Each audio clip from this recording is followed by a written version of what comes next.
Hello, everyone, and welcome to the June 14th, 2018 episode of Weekly Manga Recap. I am Nick here alongside Chris, and we are going to be talking. What are you doing? I'm doing the Jojo pose. Is that a JoJo Yeah, pose? It's hard to tell when I can only see you. It's hard to tell when I can only see you from like mid chest up. Yeah, like he does, like it's the Giorno one. He like grabs like the side, and he's like, and he pulls it off to the side. Yeah, it's JoJo thing. That Nick, don't you see? I'm cosplaying today as Gold Experience. That's why I have the golden light on me, shaved my head back so it looked more like the helmet. I got a couple ladybugs around here somewhere. Is that also why you've got the tears running down your cheeks right now? Yeah, exactly. And halfway through the show, I'm going to stab myself with an arrow and become broken as fuck. It's going to be pretty dope. All right. Let's just get into this. Let's do it. It's going to take us a little while to get through this episode. So we are continuing JoJo's Bizarre Pokemon Adventure this week with JoJo's Part 5, Vento Oreo. Yep. I think that's how you say it. I'm not Italian. I didn't take Golden Italian. Wind, in case you don't know what it means and you just want to use the translated version. Yay! And so this follows Giorno Giovanni, was it? Giorno Giovanni, which, when you pronounce it with a very heavy Italian accent, is a little bit of a JoJo, yes. Yeah, Gio, you know. Yeah. Who is actually kind of Dio's bastard son. I mean, it's not kind of. He is literally his bastard son. But he is definitely Dio's bastard son, but he's also kind of Jonathan's bastard son. He is a Joestar by the nature of having genetics. Yeah. So he's got, like Dio's blonde hair, which for some reason is constantly in the shape of like 3 cannons coming out of his forehead. I contemplated the idea of actually cosplaying as Giorno for this, and my only thought for the hair was I was just gonna have to like wrap a blonde wig around 3 like toilet paper tubes and then just like sit on that. And he wants to be a mafia boss. He wants to be a gang star. Based off of an experience that he had in his childhood where he was bullied as a kid. But when this one gangster was dying from wounds and the police came looking for him, Giorno lied and didn't say where he was. And he kept him hidden using the not yet fully awakened powers of his stand. So the gangster repaid him by, looking out for him and providing him with protection. And suddenly people were treating Giorno with respect because they were terrified of this mafia guy killing them. And Giorno was like, that is the kind of power I want. The power to do good. Sure. Okay. But it's the very romanticized idea of a gangster in the notion of just like, yes, they protect the streets and they're there to support the public. And it's only the bad ones who sell drugs and deal with prostitution. They're the bad guys. Watches The Godfather once. He's like, he was a pretty good guy, Like, he just demanded you didn't fuck up his daughter's wedding, basically. Yeah, he just demanded respect. Yeah, I know. He chased his kid with the little orange in his mouth. He was adorable. So Giorno starts off just kind of like running small little scams on people, which is how we get our initial crossover with Part 4. It's not the only reference to a previous series because basically Jotaro has sent Koichi to Italy knowing that there is an important stand user who's going to awaken there. And knowing that, Dio had a kid, basically. Yeah. And it sent Koichi to try and find him. And Giorno rips him off immediately. It's pretty satisfying. Although I will say, I want to make a note that Koichi makes 2 notes about his journey at the very start of the series. The first is like, I'm here in Italy. Home of, the birthplace of Rome, and also the current holdings of lots of national debt, which has not changed in like 20 years. It's like, ooh, Koichi with the hot takes there. But then he also says, it's currently the year 2001. In the movie 2001 Space Odyssey, humans had already colonized Jupiter. At least I think that's what happened. I fell asleep really quickly in that movie, and I was like, oh man, Koichi, my brother. That movie's put me to sleep too. We're both uncultured swine.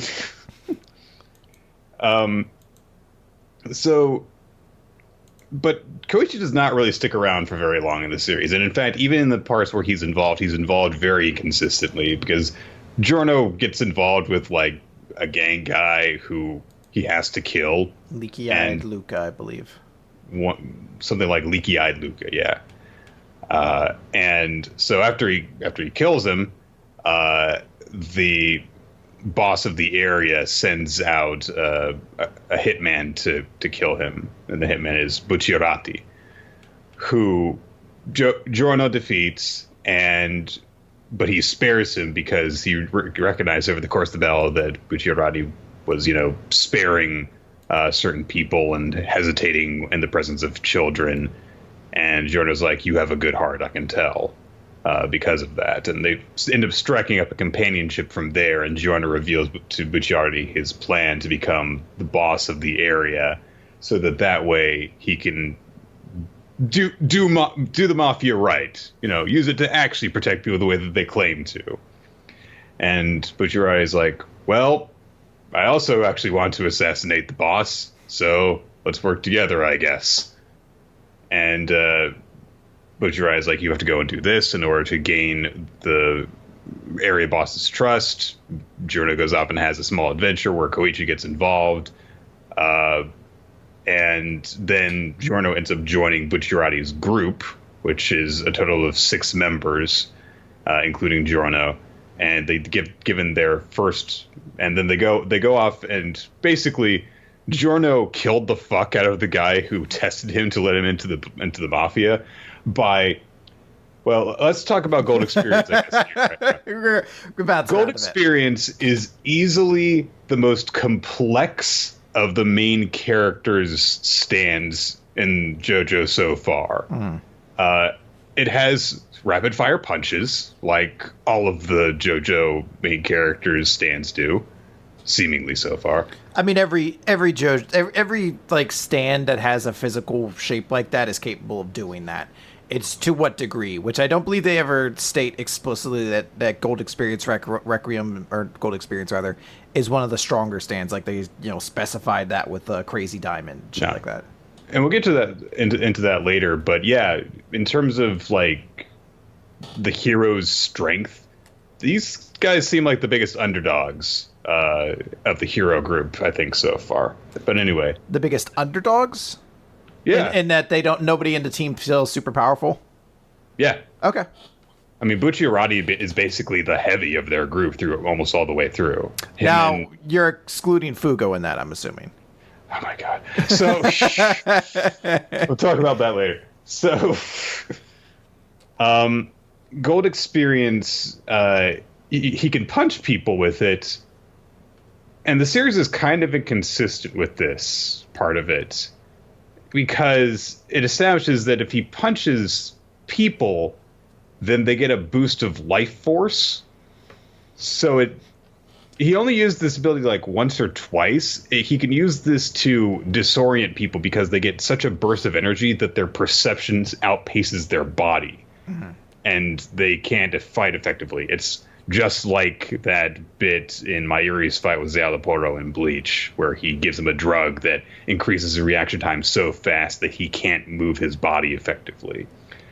So Jory uses this ability like twice at the beginning of the series, and then it never comes up again, and he can just punch people with Golden Experience normally after that. So there are a lot of inconsistent things about this series.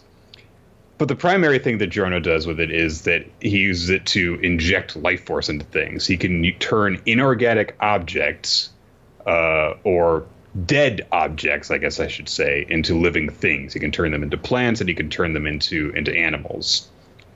So after he passes the test, which turns out to basically be the boss gives him a lighter, and if he manages to keep the flame going for 24 hours, then he can pass. And it goes out within 1 hour. because a fucking random old man custodian sprays water on him by accident. And Giorno's like, I thought that this was going to be a whole thing, like with Giorno's like attempts to keep this flame going as random things attack him. And he's like, I have to do everything in my power to keep this flame going. And a random old man's like, how you doing, Sonny?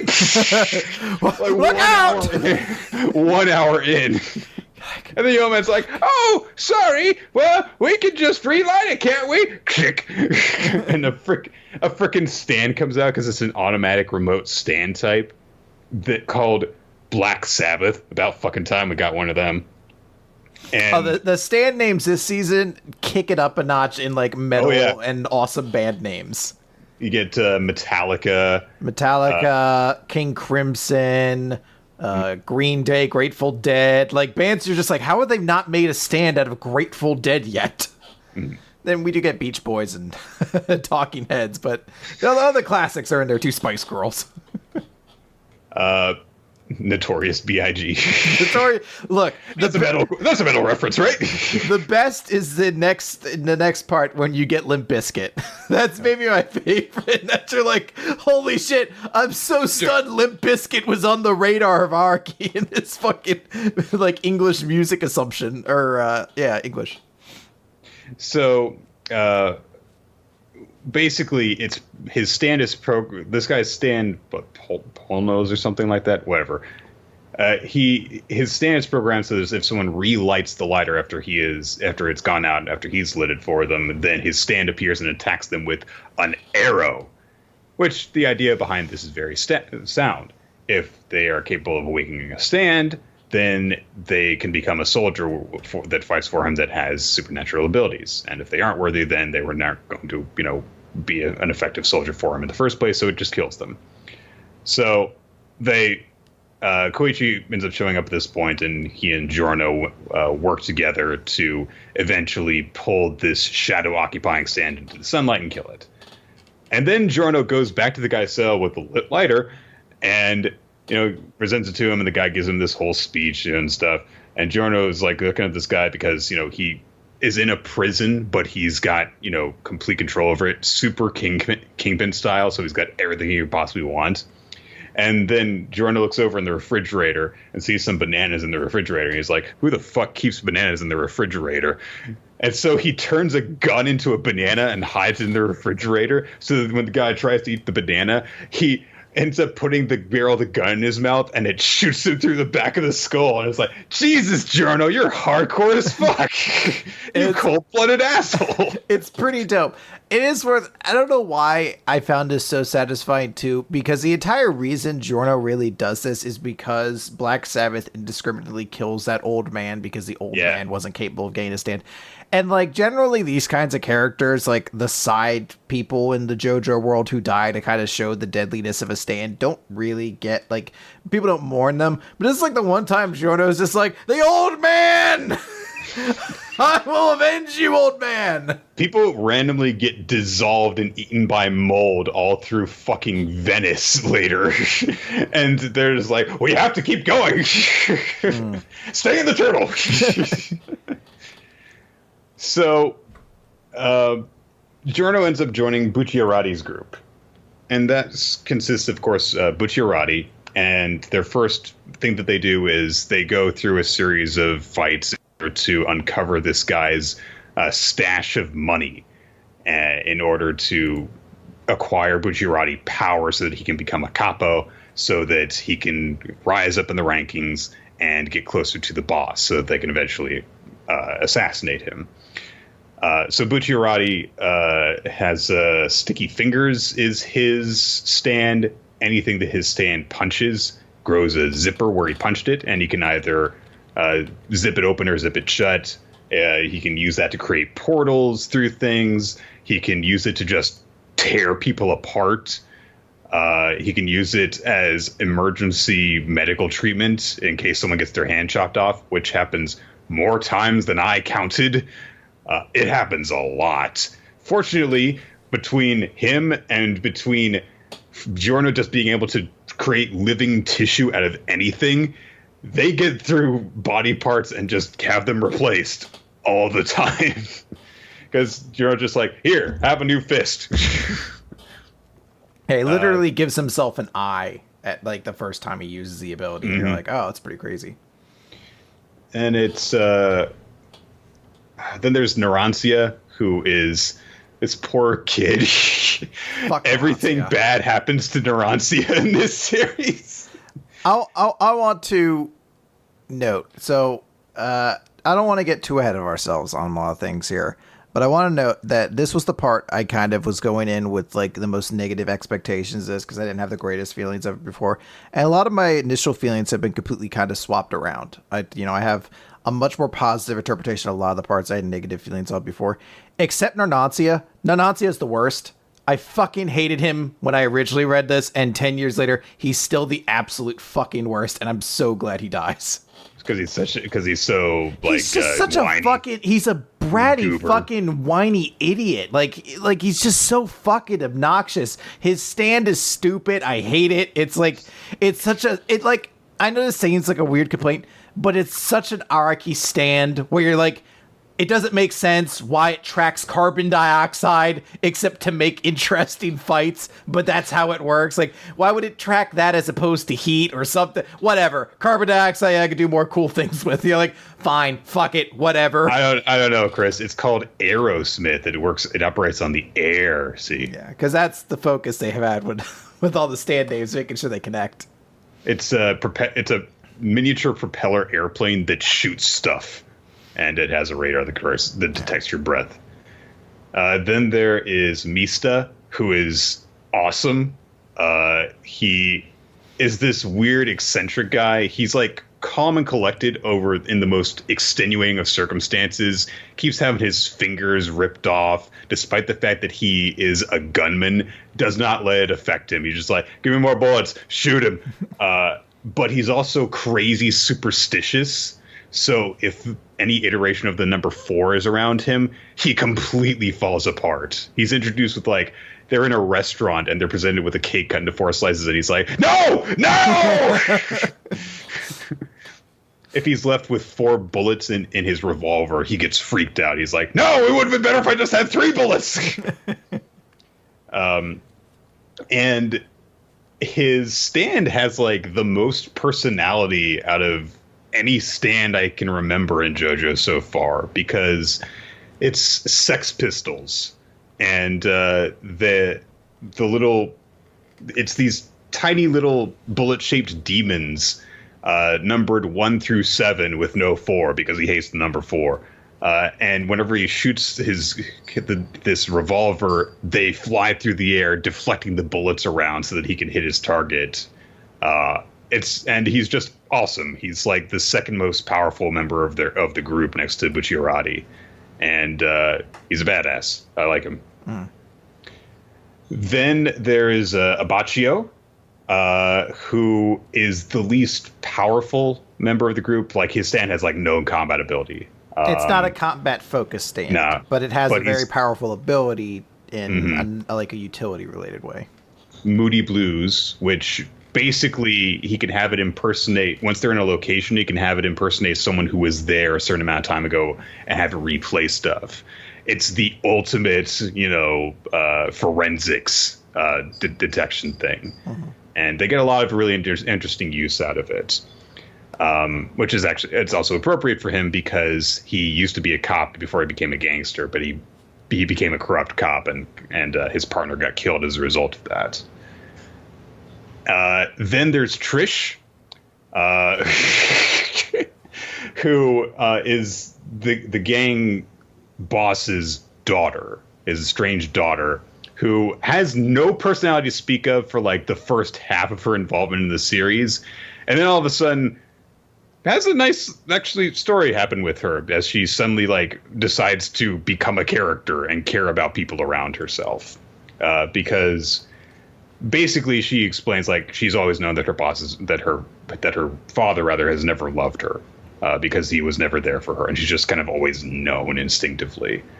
And it turns out her instinct is correct, because once they actually try and reunite her with her father, because that was the mission that they were sent out on after Buchirai's mate Capo, it's like, go and find my daughter and follow these exact instructions. People will be trying to kidnap her so that they can get to me. So bring her directly to me. The boss just tries to kill her by his own hand because he wants any trace of his identity erased from the world. He's only known as the boss for like the first 2/3 of or 3/4 or something like that of the series. You have no idea what he looks like or what his ability is or anything about him. He's just the mysterious figure operating from the shadows. And she ends up awakening her stand over the course of their adventures, which is Spice Girl. She doesn't get almost any fights. She gets like one fight by herself, and then she has some involvement later on in the big climax. But it's also a close range ability, and anything it punches turns really soft and malleable, which ends up saving them from the horrible, unstoppable monstrosity that is a Notorious B.I.G.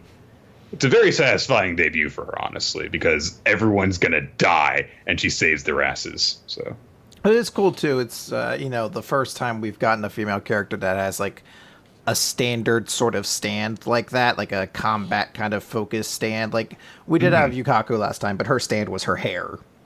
Yeah. It's the first time we get actually one of like the persona kind of physical stands like that. Plus a heroic female character for JoJo.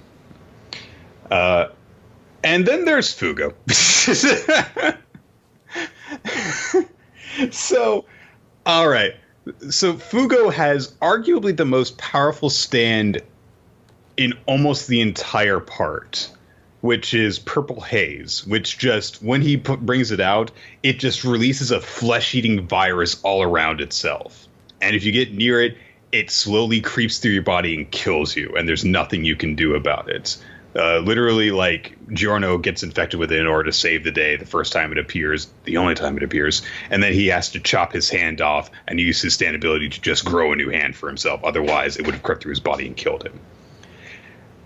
So there's a moment roughly halfway through the series after Bucciarati has discovered that the boss is trying to kill Trish, because he goes up to meet with him alone, accompanying Trish, and all of a sudden, as they're going up the elevator to meet the boss, suddenly she disappears from right next to him. And he realizes, oh shit, was his plan all along. And he runs through the tower using sticky fingers to go through the floors. And he has a confrontation with the boss. And through their fight, realizes that his ability, King Crimson, has basically a knock off the world ability. It's the ability to erase small portions of time, which is distinguished a little bit from the world by the fact that it's more of a foresight ability. He can tell what they're going to do, and then he can take actions to either turn that against themselves or at the very least avoid it. So he's kicking Bucciarati's ass. Bucciarati actually dies in this fight, but sticks around because Giorno pumps him full of life juice using Golden Experience. And despite the fact that he is physically dead, he keeps going because his body is basically a zombie, but the brain is still working. So they manage to get away from there with Trish. And Bucciarati tells to everyone, listen, I'm betraying the boss. I'm going to kill him. I've been lying to you this whole time. This is the reason that I actually took this mission, so that I can get close to him so I can kill him. Everyone's like, are you fucking insane? And Bucciarati's like, I'm going with Giorno. I won't order you to come with me. I won't even request for you to come with me because I can't put that on you. Good conscience. I can't make you traitors. It's this big badass moment. And to this point in the story, you've gotten these little moments that have shown you, the first time that, Mista or Narantia got a moment where they were the character in focus. They also got a moment to show this is how they got involved with the Mafia. And for all four of them, it was Bucciarati who brought them in. He saved Narantia from the streets. He found a place for Abbacchio after he was disgraced and left the police. Stuff like that. So there's like, okay, these guys do have a high degree of personal loyalty to Bucciarati. So they basically like get on a boat and they're going to set sail from the island and go to their next destination in order to continue their mission to take on the boss. And so they're like, "You're insane. This is ridiculous." And Abachio is like, "I can't believe that you're asking us to do this. What you would have to be completely insane and suicidal in order to take this on. This is too much. But you know what? When I'm with you, I feel it's the only place I feel at peace. Being next by your side is the only place I feel that I belong. So of course I'm going with you." And Mista's like, "Hey, you know what? If we take over, then that means we're going to have all the money and power. So I'm going to be right there with you. And since I'm the next strongest in the group, that means I'll be your right hand man. Let's do it." And they set sail.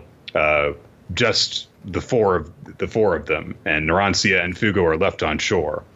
And Narancia is like, "Trish is like me.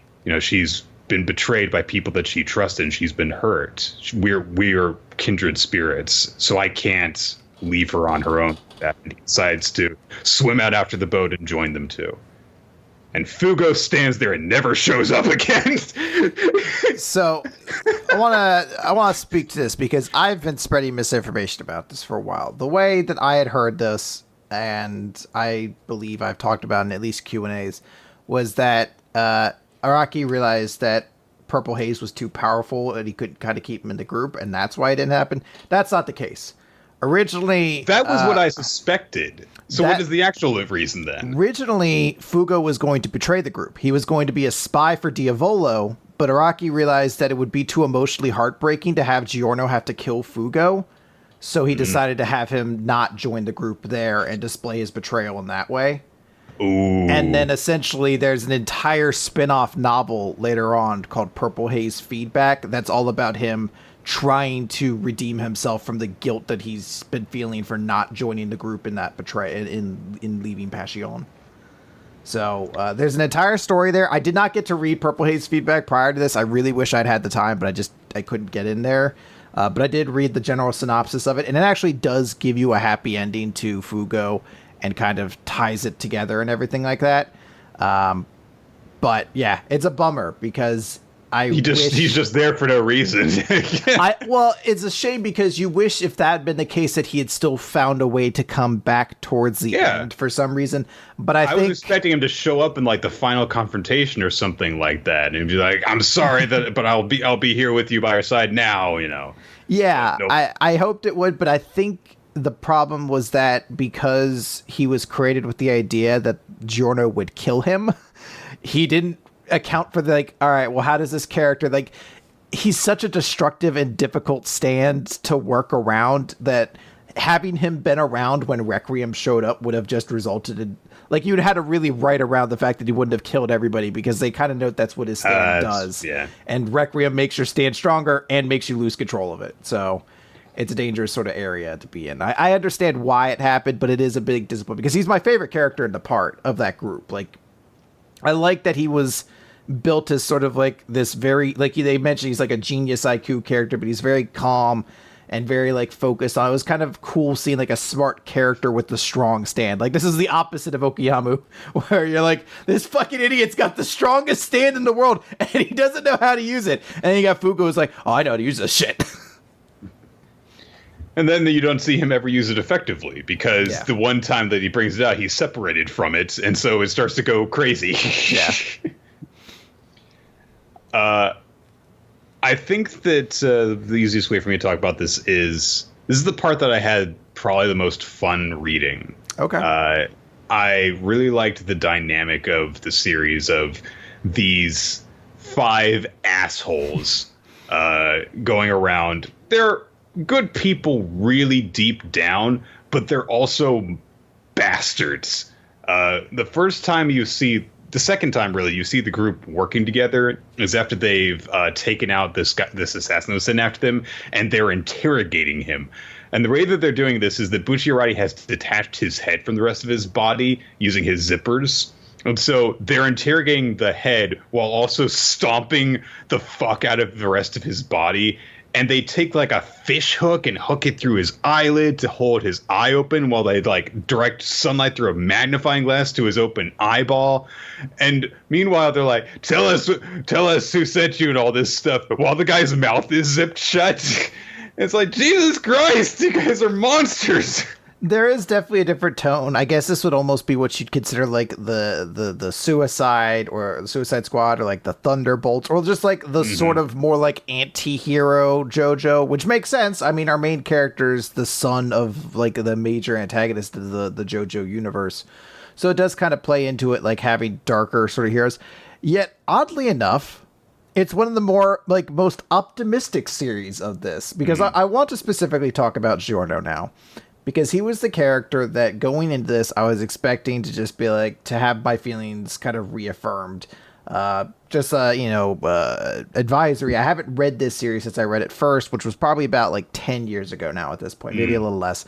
So it's been a while. I haven't revisited it for any reason. I read it once, particularly when the scanlations at the time were notably awful.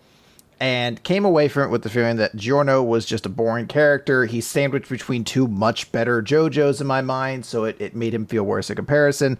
So I was kind of expecting to be like, yeah, you just have to suffer through this guy. But reading through it this time, Giorno is a fucking awesome lead because he's this cool character who has just complete and absolute, like, earnest faith in everyone else around him. Because they do something really cool in this part, where there's almost no one-on-one stand fights in the series. There's a couple of them, like 3 or 4, and everything else is generally some kind of formation of a team fight. Maybe it still ends up with one stand against another, but it usually happens because in one way or another, some other fight, like Grateful Dead. Mista was originally involved with it, and then eventually it does become Bukarati against both of them. But it's still a combination kind of tag fight and everything like that. And I think having that and having so many different moments, especially early on as Giorno is kind of endearing himself to the group, where things look awful, but Giorno kind of throws himself to the wind and is like, I believe you guys. I know you can do it. I know your resolve's stronger and stuff like that. It's satisfying. Like he's such an earnestly good-willed character that you can kind of actually see why the group does take to him as quickly as they do. I mean, they're gangsters. Like they're known criminals. They should be distrustful of everybody, but this dude's just so fucking earnestly nice about everything that it's hard to just Fugo keeps on talking shit on him too. Like, Abbacchio is the one who's an asshole to him the most, yeah. And then Giorno completely ends up saving his goddamn ass by, throwing himself to the wind. And Abbacchio's like, still don't trust you. Yeah. Like, he gives him, like, the very tsundere thing of just, like, can't trust you, but damn it, you're something special, kid. Yeah. Everyone keeps on kind of recognize like this kid's like a born leader, but he's not the leader of the group, which I love. Like Bukarati's still the leader, and Bukarati's probably the main character of the series. Actually, if you look at it the right way, but Giorno is the protagonist, if that makes sense. Well, Buchirai goes through the most. It's kind of more Giorno's origin story than anything else, if you think about it. Which is weird because he'll never show up again, despite there being a plot point in the next part where all of Dio's sons are gathering together. Okay, I think in order to talk about the rest of it, we gotta jump ahead a little. So now they've got this stuff going where it's like, okay, we've got to find the boss now and kill him, and there's no more just like sneaking around doing this stuff.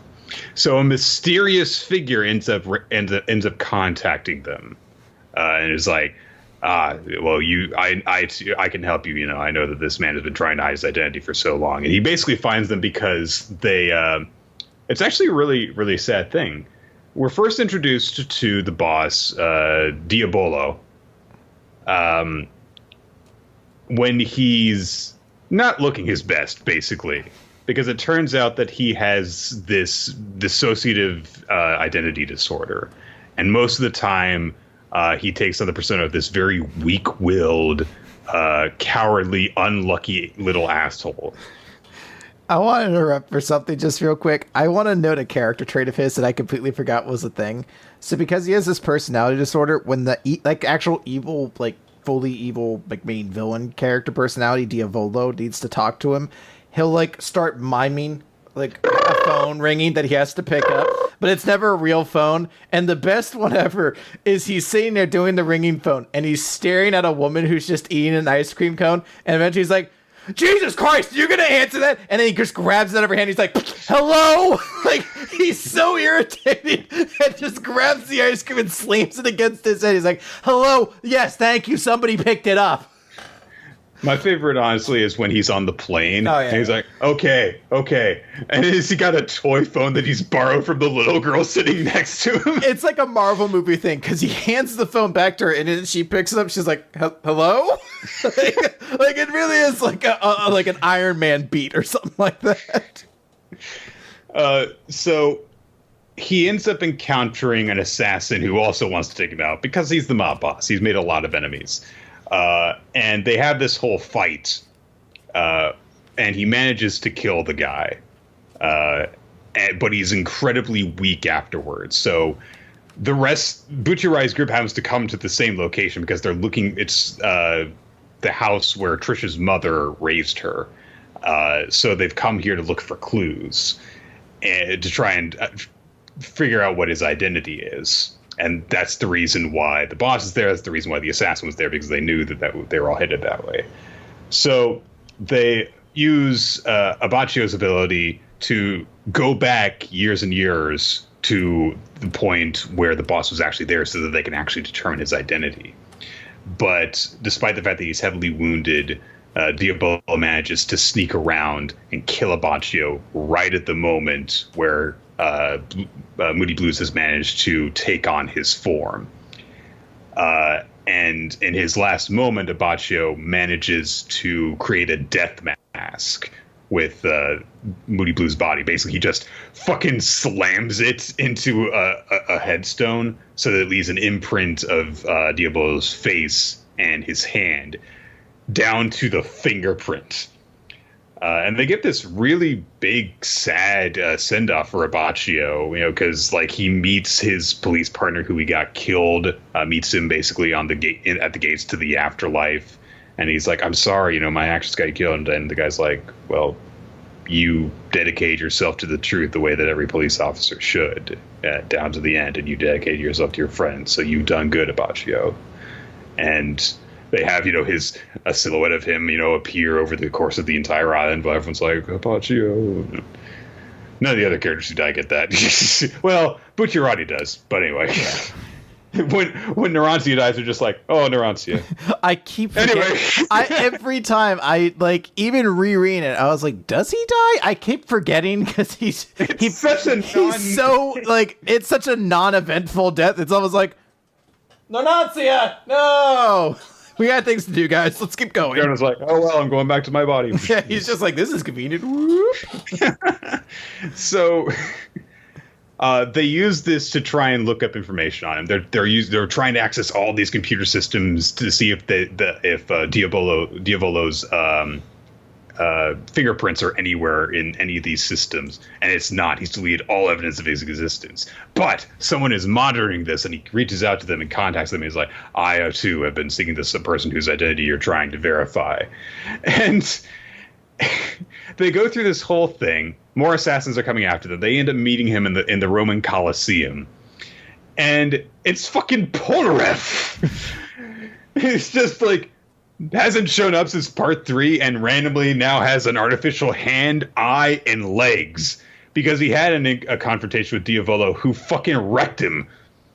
And Diavolo is like, this is what he is seeking. It is the arrow, because the arrow can unlock a person's stand abilities, but what if it pierces a stand? It helps them to achieve an ability beyond stands, and that is what Diavolo wants. So he explains all of this from the body of a turtle. Because poor fucking Polnareff. Because Diavolo finds him. Bucciarati has been dead for several days by this point, and he's losing all of his senses because he's a walking corpse. And Diavolo takes the form of, his very, nervous alter ego in order to kind of become chummy with Bucciarati and lead him to the meeting location. And then goes after Polnareff. And Polnareff's like, the only thing that I can do is to keep him away from the arrow is this. And he pierces Iron Chariot with it, so that Iron Chariot goes completely freaking berserk. And Iron Chariot Requiem releases this thing that causes everyone's souls to switch bodies after putting them to asleep for 8 hours. So it causes complete chaos. Everyone has switched bodies, like Giorno and not Arancia, Polnareff and the tortoise that they were carrying around, which was their primary form of transportation. Can we please use the turtle's actual name? I forget what the turtle's name is. It's not like it's Coco Jumbo, and the stand's called Mr. President, which I think you'd only know if you read a wiki, because I believe at one point they note like the stand stat page comes up and it's like the turtle stand. The turtle stand. They're like, no one named the turtle. Someone names him at some point, and he's Coco Jumbo, and his stand's Mr. President. And Bucciarati switches with Diavolo's body, and Mista and Trish switch bodies. So they're keeping an eye on Bucciarati's body because it's like, oh my god, that's the one that's got Diavolo's body and soul in it, which means that it's got Diavolo's stand, and it can erase parts of time. So we've got to be very careful. And we've got to keep out of its effective range. And then all of a sudden, they realize that something is wrong because Mista turns to Trish in his body and is like, hand me my gun and my bullets so that I can use Sex Pistols in order to take him out. And so they hand over the bullets, and then Trish's like, Mista's like, Trish, hand me the bullets. She's like, I just did. And he looks down, and there are bullets in his hand, and there are 4 bullets on the floor. And he's like, what happened? It's like, time has skipped. That's the only explanation. And he's like, pick up some of the bullets. I can't be around the number 4, Trish. And everyone's panicking, and that's his reason for panicking. But they're like, what's going on? This is impossible. How is it? He's over there. He can't move. His body is completely prone and unconscious. How is this possible? And then they realize, because of his dissociative identity disorder, his soul can be separate from his body and possess people. There are 2 souls in one of their bodies, and he's just killed Narancia by impaling him on a fucking gate. And it's like, ah! It's actually, there are so many moments of sheer fucking terror in this series, from people's bodies dissolving, people randomly growing until they're 90 years old in the blink of an eye, people getting their frickin' stands consumed by an unstoppable immortal monster stand, to whose body is he in? So a bunch of stuff goes down. I'm not going to go through every beat of the finale, although it does include a moment where Mista in Trish's body shoots a criminal in a cop's body just because the cop comes up to them, and he's like, well, I figured that it might have been Diavolo coming up to us, so I shot him in the mouth. Just completely no hesitation. Blam! Yeah, no, that makes sense. Yeah. Fair enough. It's not because he's a complete psychopath who will shoot anyone. And Diavolo gets very close to getting the arrow. Bucciarati, in order to stop him, basically sacrificed himself for like the 4th time in the series. Bucciarati is constantly in this series going, I will sacrifice myself to save my friends. Does it so many times. He does it like 3 more times after he's dead. Yeah, it's actually one of the more effective parts of this series, too, because it does create this interesting dynamic. Like, it's not a twist per se, because you get the sense something's wrong for a while, and it's kind of a slow reveal to both the cast and to you when you finally realize, like, oh, he's just done. Like, yeah, he's not coming out of this alive. We have the one dude who can heal anybody as long as they're alive, and it's not working. Like, he's on a very limited timer, and like, it's probably not going to end well for him. But he doesn't like panic or anything like that till the very end. He's just like, yeah, I got something to do. Yeah. So in the end, he basically, I forget how they actually explain it, but like, Requiem is like a shadow cast by everyone's souls, essentially. And so Bucciarati uses Sticky Fingers to unzip and tear apart his soul in order to abolish Requiem. And when this happens, the arrow escapes from Diavolo's grasp, and Giorgio ends up grabbing it, and he ends up stabbing Gold Experience with it. And Gold Experience goes to the level beyond, which is Gold Experience Requiem, who has all the same abilities as Gold Experience, except also it fucks Diavolo over. That's just all it does. Also, King Crimson's power doesn't work anymore, and I do all the same stuff. Yeah. And then the series ends on a really weird note. Yes. It's so weird because there's like 5 more chapters after Diavolo is not dead. He's stuck in a time loop where he's experiencing his death over and over and then coming back to experience more death. And Giorno's like, everything is fine now. And she's like, but I can still sense of everything is fine now. I, Giorno, have a dream. I love that, like, because we see a bunch of the deaths, and then we, like, zoom in around. He's like, I wonder what death he's on now. And he's just in, like, a field with a little girl, and you don't know how many deaths he's been through, but you know it's been a lot, because he just sees the little girl, and he's like, oh, God, how is she gonna kill me? Like, he's been stabbed by a bum. He's drowned. He's experienced his own autopsy. And then he's come back and then been pushed into traffic. And then, a little girl appears before him when he comes back and he's like, no, stay away! So you would think with like 5 chapters left, most of the group dead, it's like down to Giorno, Mista, and Trish. And Trish and Mista are kind of now into each other, it seems like, now that they've gotten to intimately know each other's bodies. It's a little weird dynamic that they have now. And obviously Giorno is going to become the boss now because Bucciarati's dead, so obviously he can't do it, and Giorno's a natural leader. You would think that there would be like a little bit of wrap up of, now this is what they're up to now, or this is how Giorno actually becomes the boss. No. It's a 5-chapter long flashback to just before Bucciarati went out on his mission to assassinate Giorno, which then they became friends, to Mista encountering this stand user who's got Rolling Stone, which basically sculpts itself into the form of someone who's going to die. And Mista sees it take the form of Bucciarati, and so he keeps on trying to stop it. He wants to protect his friend. And eventually he smashes the stone, and he's like, I did it. I stopped it. And then goes off, and then the stand user is like, it seems that's not how it works, because he sees the dust that the stone has formed, and it shows all the people who will die across the course of their adventure. So it's not just Bucciarati, it's also Abbacchio and Naranzi and some of the assassins that they met along the way. And then the last 2 pages are Giorno being the boss while Mista is his bodyguard. That's it. It's such an awkward note to end on. Because, and now it's over.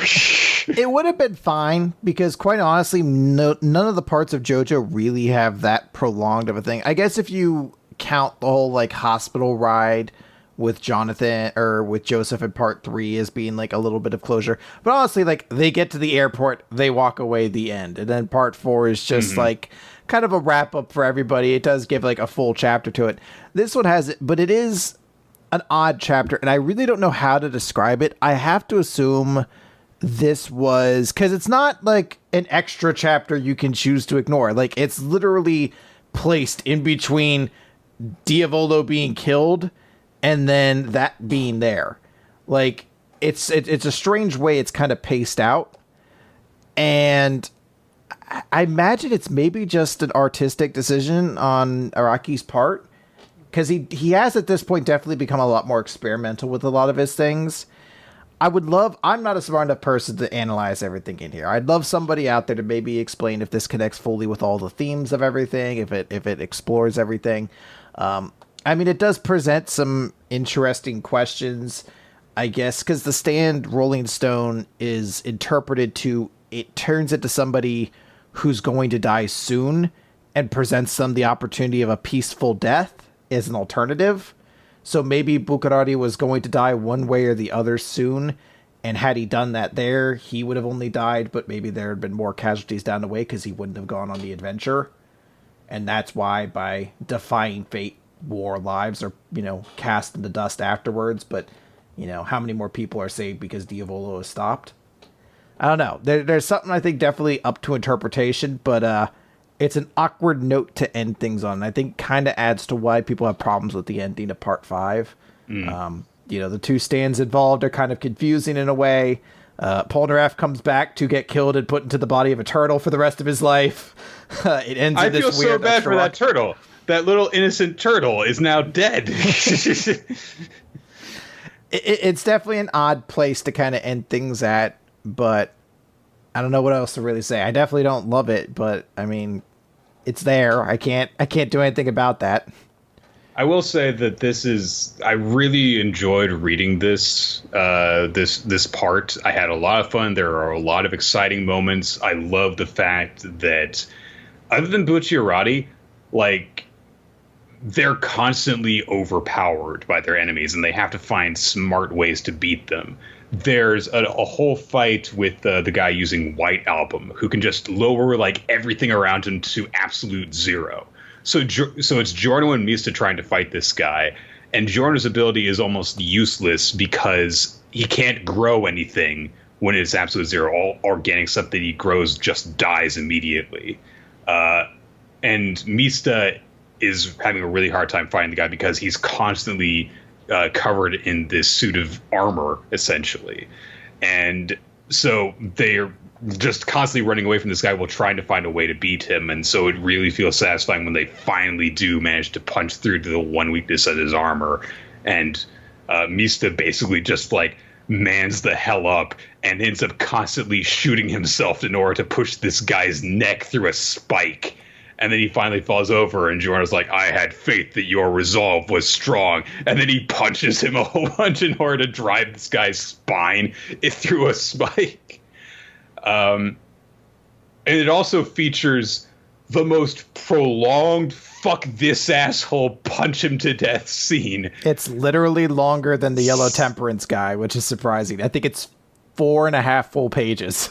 It's 7 pages long. Is it? Okay. 3 2-page spreads and then another page after that, where this guy who's just been sending a flesh-eating virus after them, and it's a complete chicken shit asshole. Giorno just punches him to death and sends him careening into a fucking dump truck. But that said, I think that this is probably also the most uneven, flawed part since part 1. I love a lot about it, but it has tremendous gaping flaws and inconsistencies in it that I will acknowledge are big problems with it. I actually think that Giorno is actually a pretty weak protagonist because I really like the group that he's a part of, and I think that he fits well into it. But because of that, what you mentioned, where it's more like Bucciarati's story, and it's him going on this journey and then reaching his end, where it's just the start of Giorno's story. Giorno doesn't really stand out very much, and you don't really get too big of a grasp on his personality beyond the fact that things just kind of go the way that he says that they will. And I think that he doesn't stand out very much in comparison to the larger-than-life personalities that some of the other JoJos have. But I like a lot about it, and I had a lot of fun reading it. So don't start on this part if you've never read JoJo before, because this is where it really ramped up in weirdness. Once you've been through part 4, you'll probably be prepared for it, but don't go in blind starting off the series in this part. So I want to talk about this because there's a lot to kind of go through we haven't talked about. And I think maybe my favorite part about rereading this was kind of growing to appreciate certain characters more, but also gain a better kind of value for what this series does. So part of part 4 that's a weakness for me is that although it does build the world, part 4 spins its wheels for a really long time, setting up Morio and then kind of playing around for a while before you kind of have to wait till you're 2/3 the way through before it's like, oh, we got to stop Kira. And that's kind of where things go.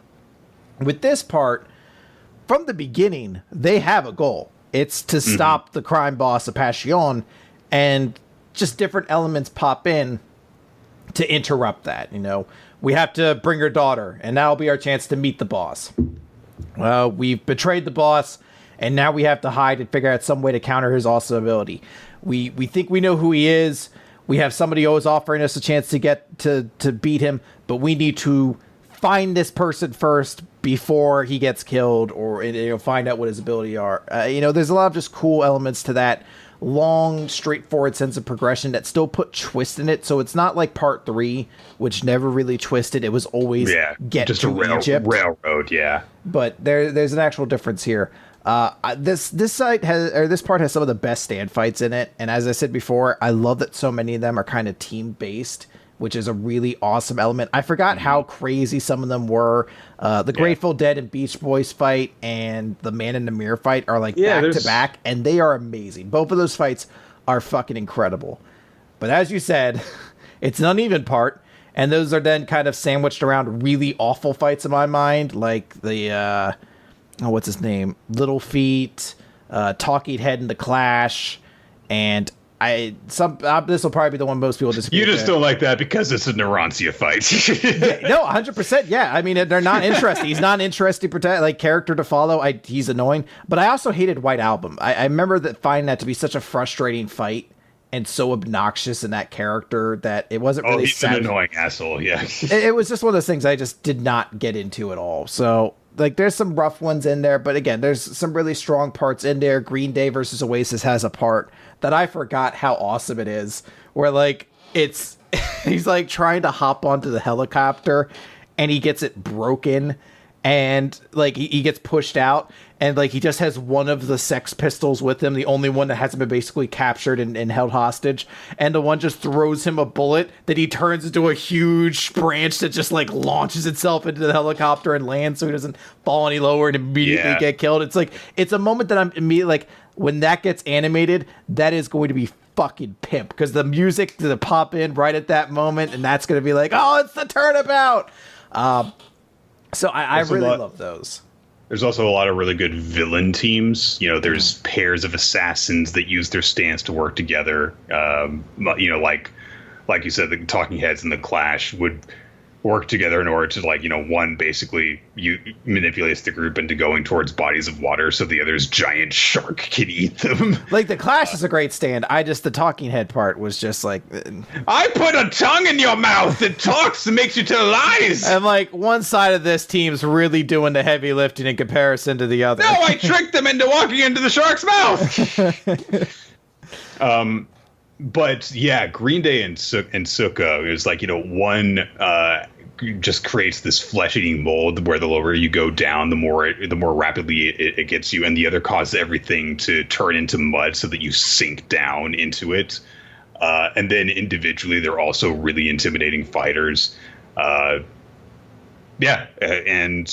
it's a lot of good stuff. Honestly, the one villain fight that I really got to the point where it was just oh, come on, was I really got sick of Diavolo, honestly, because just you're supposed to be built up as this super powerful guy, and I understand, yes, that's a really powerful ability, the ability to just erase portions of time. When he has a fight against the assassin who's got Metallica, in the guy's last breath, he uses it to try and trick Giorno's group into shooting the two of them dead. Because Narantia detects them over a hill. He has Aerosmith fire at Metallica's breath, and Diavolo's standing over him. So he's and this will shoot you and kill you. And Diavolo's well, I just erased the parts of time where the bullets would have passed through me, and instead they just appeared on the other side of me and shot you instead. So I kind of like it because it creates an interesting idea of because Nero, the stand user of Metallica, is the leader of the group, the Splinter faction of Passion, who has been hunting their group for basically the entirety of the series to that point. Mm-hmm. So he kind of felt like he needed to be a big deal, and he is, in the fact that it's had he not gotten involved, it's kind of unclear if Diavolo would have just been killed there, because he was basically at a stand, he was pretty fucked at that point. And it's sort of outside intervention that helped him win, because the fucking chorus Dynancy and his stupid bullshit thing killed us. I hate Darnancia. I liked it, but I could agree with you. Diavolo is not the satisfying villain we have. I think part of the reason because of that is that he's he's too much like Dio, not just in his stand, but in the fact that his personality, like, again, we compliment how Kira was a very opposite turn as a villain. Yeah. This guy's just, straight megalomaniac, a world conquering villain. I'm crazy and I think I'm the best. It's like that. Okay. Yeah. The only thing that's used as a twist on him is the DID, which is honestly the most interesting parts of him. When he's talking to himself and his other half is this complete goober. That is the best part of him. But then when it's all Diavolo at the end, then it's just like, okay, you're just kind of saying the same thing over and over. He keeps on saying, "I will be at the apex of reality," and it's like, okay, whatever. I will be at the top. And there's one thing that I really found interesting on a reread and wish we had gotten more of. So when Polnareff stabs himself with the arrow, Silver Chariot becomes Chariot Requiem, and it goes on the whole body swapping thing. It puts everyone to sleep. Its stand powers makes people stronger. But then they realize, they're like, oh wait, its stand's trying to accomplish something. It's trying to turn everyone into something else, into some different kind of life form. And people start growing extra fingers, gain extra eyes, and they end it before we could ever see what happens. It seems like such a huge piece of lore that a stand that's thinking independently is trying to turn people into some kind of other creature. And I can't remember if we ever get any kind of follow-up on that. Like, if any other part has kind of insinuated the idea that, like, stands are trying to create, like, a new species or something. It seemed very much like a kind of setup for a future part to be like, we're going to like the alternate reality where stand energy comes from or some shit like that. It was one of those things I almost kind of wish we had gotten more of a follow-up on. Now, granted, I still have not finished part 8. I haven't read it in a very long time. Maybe it gets addressed there. But it's somewhat weird because of various things that happen between part 6 that I don't want to spoil at this point. But, yeah, it was one of those things upon rereading. I was like, my senses went off, and I was just like, shit, this feels important. Like, are they going to go back to this? Is anyone going to question what the stand was trying to turn people into? I really like the dynamics of the series, though. I really like being able to. I think that the thing that really led to me enjoying the series a lot was that I was able to get invested in the fights because I really did feel as though the good guys were not very strong in comparison to their opponents. And so when they were able to use their wits and determination in order to win, it was like, all right, good. Yes.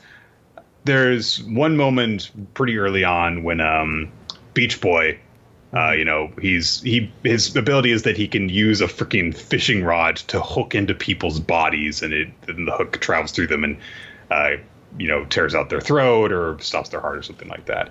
So he can attack really remotely with it. So everyone is at this point disabled from Grateful Dead. So he's the only one left basically who can fight at all. So he's alone in this train compartment. Well, he's not alone in it, but he's the only conscious one in the train compartment. And he's like, I can't let the guy get me. This guy, operates on movement, and he's got one of the Sex Pistols with them, talking about, it's like, you gotta, and so he can't move at all. And his body, he's torn his body into pieces with sticky fingers in order to get away from the guy's hook once. And the guy's like, well, I better make sure that he's still in there. And he can feel vibrations through the fishing line. So Bushi's like, I've got to make sure that I don't move even the slightest bit. And then he realizes that his own heart is beating and the vibrations are causing him to sense that he's there. So he's like, no. And he uses his ability to split his heart in half in order to stop it from beating. So that he can, and then when the guy finally gives up, he's got to put himself back together before he dies because his heart has stopped beating. But the train takes a turn, and so he's like, oh no, his body starts to fall apart more. But then the guy's got to go and save his companion, so he stops the train from moving. And when the train breaks, all the parts of Bushirai's body fall back together so he can zip himself back together. He's like, in your moment of weakness. you just see him, freaking zipping his way out of the portal to come and confront this guy. It's so badass. It's so worth noting how a stand with the ability to make zippers is so badass. he uses it in so many cool goddamn ways. He uses it to tear people's arms off. He uses it to dive through floors. He uses it to put people's dismembered limbs back on. And he uses it to split his own heart in half so that he can go undetected. Like, I love how it ends, because, like, fucking the guy with Beach Boy's just like, fine, I'll beat you in this fight. Like, I have longer range. And, like, he throws the punch, and then Bukarati unzips his own arm to give it more range. And, like, gets him with that. You're like, oh, it's so awesome. Buchirai is amazing. And I think that he's a big reason why I like this part so much. Him and Mista, I think, really were the ones that I latched onto. I came away, as I said, from this part kind of turned around on a lot of things. Like, going into, I was like, I remember Mista being used a little too much. And going through, I was like, no, he's used basically the right amount. I remember there being just Giorno being boring and being like, the come away being like, nah, he's a lot more charismatic than I gave him credit for. Like, he's not by far, like, if you were to consider one of the worst JoJo's, it's only because the others are so good. But even I don't think he's that far beneath them. You know, again, the only person who really came away as like, this one sucks was Darnancia. But otherwise, I ended up really liking the cast. I ended up really liking this part. There are some big problems that unfortunately do detract from it a bit. But generally speaking, I really, really enjoyed like reading this again and getting a new perspective. I think it actually has helped a lot to have watched parts of the JoJo anime, because it gives me an ability as a reader to go through and kind of be like, this is where that like the turnabout music comes in, or this is where that story beat comes in. You can kind of almost paint the story in your head a little bit easier. All right. Let's get into the recap portion of the Manga recap, and this is going to, I hope, go a little bit faster than normal because we spent a lot of time talking JoJo's. All right, My Hero Academia, number 186, Endeavor and Hawks. Last time, Hawks was like, hey, Endeavor, Nomus, come talk with me about them. So they do in this chapter. Before we get into that, and I'm going to try and skip through some of this stuff, but the early part of this chapter is basically Hawks demonstrating why he's the number 2 hero, which is that he gets a lot of shit done really quickly by basically walking down the street and preventing crimes and mishaps by shooting feathers out while having a conversation. It's a pretty effective way of demonstrating, like, okay, yeah, this guy knows what the hell he's doing. Well, it's interesting because it's like, oh, his power isn't flight; it's feather kinesis. Like, yeah. And that seems like, okay, yeah, this makes sense why this guy would be on this side of the list. Then. He's not Angel. He's the best Archangel you could possibly ask for. So he's basically Magneto, but with feathers. Yeah. Like he could just control them, manipulate them. So the first crime that we see him preventing is that there's this guy who's decided to attack the company that he used to work for. And we're introduced briefly to him with the quirk Shame, which the more embarrassed he is, the stronger he gets. So he's dressed like a flasher, and he's just whipping the trench coat off so that he can presumably, fuck shit up. And immediately, before he can even get it all the way off, Hawks just knocks him out. So presumably Hawks has some form of like weird danger sense or something as well too. But so everyone's just kind of like, what was that streaker gonna do? They also encounter some hero fans along the way. There are people asking for Hawks' autograph. There's a girl who takes a selfie with him, and he's immediately just like and then goes back to do what he was doing. And then there are some people who are like, oh, wow, the number 1 hero Endeavor is here. Oh, my gosh, yeah, but I can't approach him. We can't get his autograph. No. It'd just be wrong to do that. So Endeavor overhears this, and he's like, hey, don't let me intimidate you. And the guy who was like the biggest fan talking about him was just like, no, you're Endeavor. This is out of character for you. No, he's ruined forever. And runs away from him. I can't help but feel like that has to be some commentary on like fandom in some fashion. Like characters can't change. Why are there so many girls in Star Wars? Why is Endeavor trying to change for the better? No.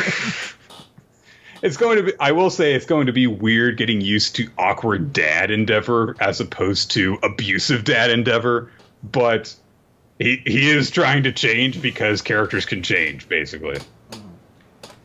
They end up going to a restaurant, really fancy place too, because they're up in like a tower having sushi and stuff in a private room.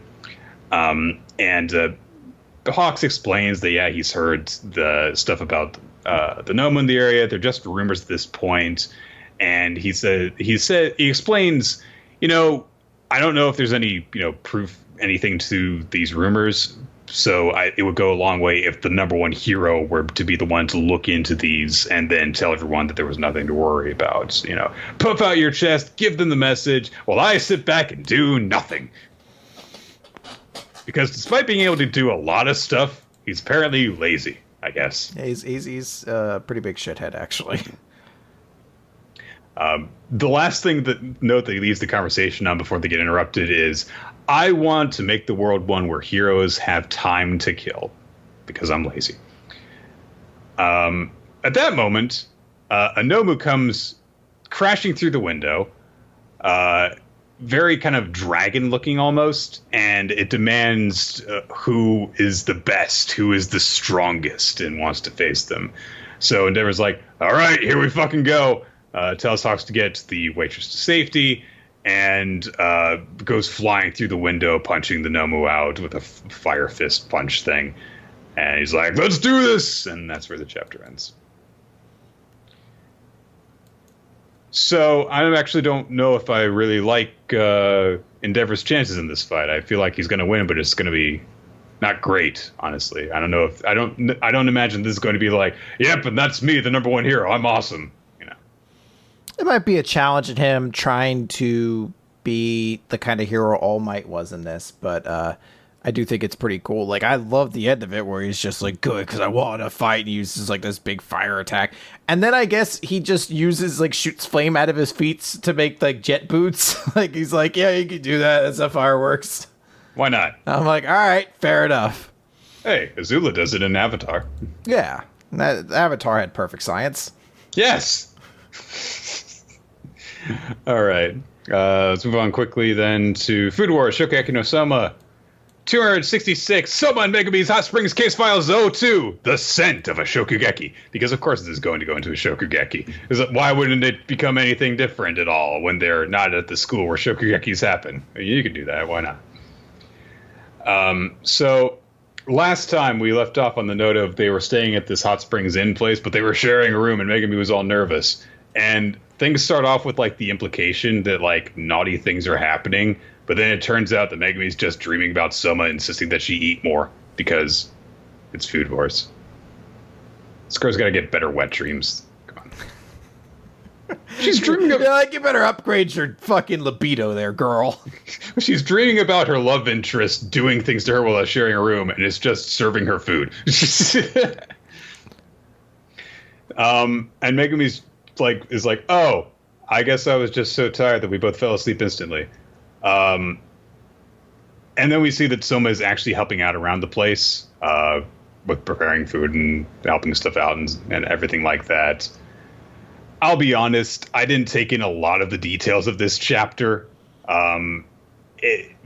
More businesses are getting shut down around them, like another retreat closes down in addition to the one that did before. So...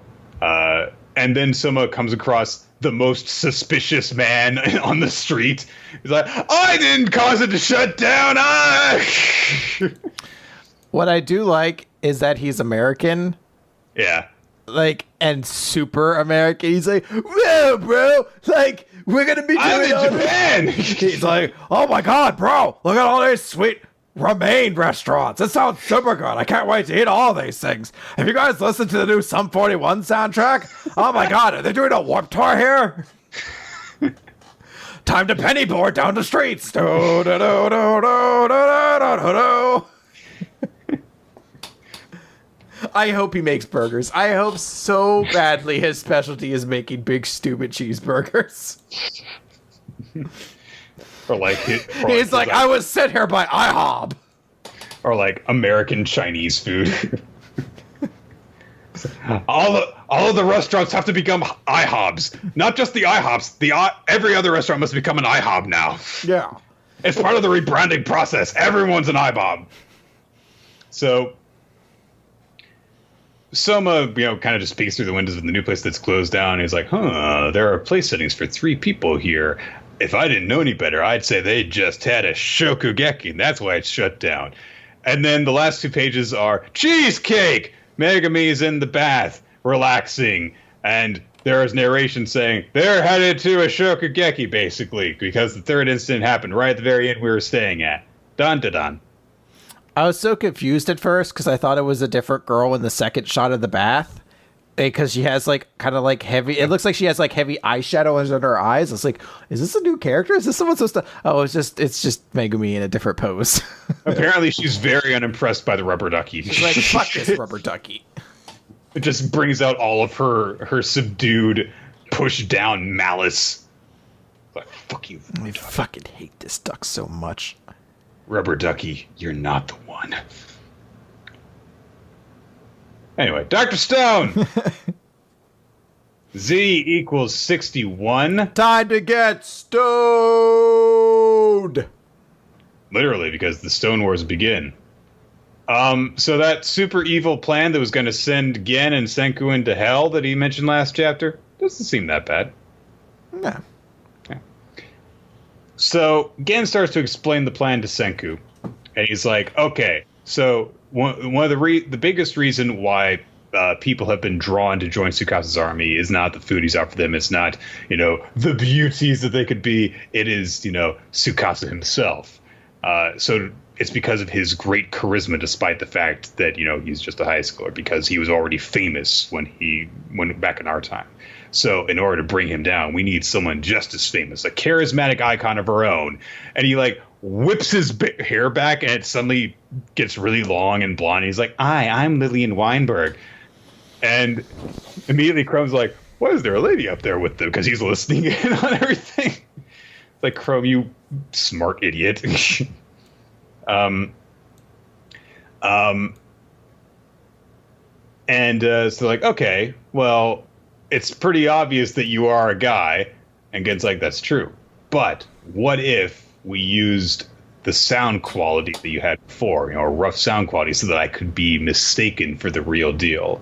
And we play that for them and have her basically pretend that the world is actually okay. Give her the message, from the U.S., everyone in Japan, listen, the world has not ended. The United States of America is back up and running. Stand by, because we're coming to rescue you. In that case, if we did that, everyone would lose faith in Tsukasa. And all of a sudden, Chrome literally bursts up from the floor, seemingly from the force of his shout, because his jaw is super open as he bursts upward. And now he's just they just have the conversation with him because he's already heard too much to, I guess hide it at this point. And they're like, so yeah, what we'll do is we'll give the cell phone to Taiju and Yuzuriha, have them show it to Tsukasa's army in secret, play Lillian's song over the phone, then have me, pretending to be her, relay the message saying that everything's going to be okay, the world is not ended and needs to be restarted. And then, that way we'll be able to deliver a message, and then Tsukasa's army will abandon him, and we can rush over and just stop it without any bloodshed. But Chrome's like, well, yeah, but everyone's going to figure out really quickly that they've been lied to. And Gen's like, it doesn't matter as long as we take out Tsukasa and Hyoga. And Senku's like, yeah.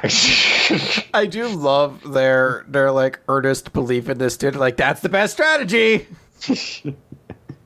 This is the best plan we could come up with in a million years. They're like, who cares about thinking in the future? And immediately they're like Hiruma laughing over it. So, sure, they'll be mad about it, but oh well, we'll take a Tsukasa out and then we'll convince them everything's going to be okay. So the 3 of them all agree together to do this, and they do this weird fist bump together. And they're like, okay, so the first hurdle, though, is going to be that we need to bring the cell phone over to Taiju and Yuzuriha. So we're going to need 3 people for that mission.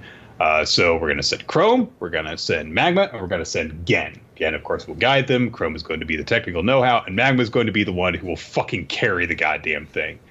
So because Kuhaku's like, well, shouldn't I go with you guys? And it's like, well, you guys actually carry the goddamn thing. So we need fucking super muscle strength on this one.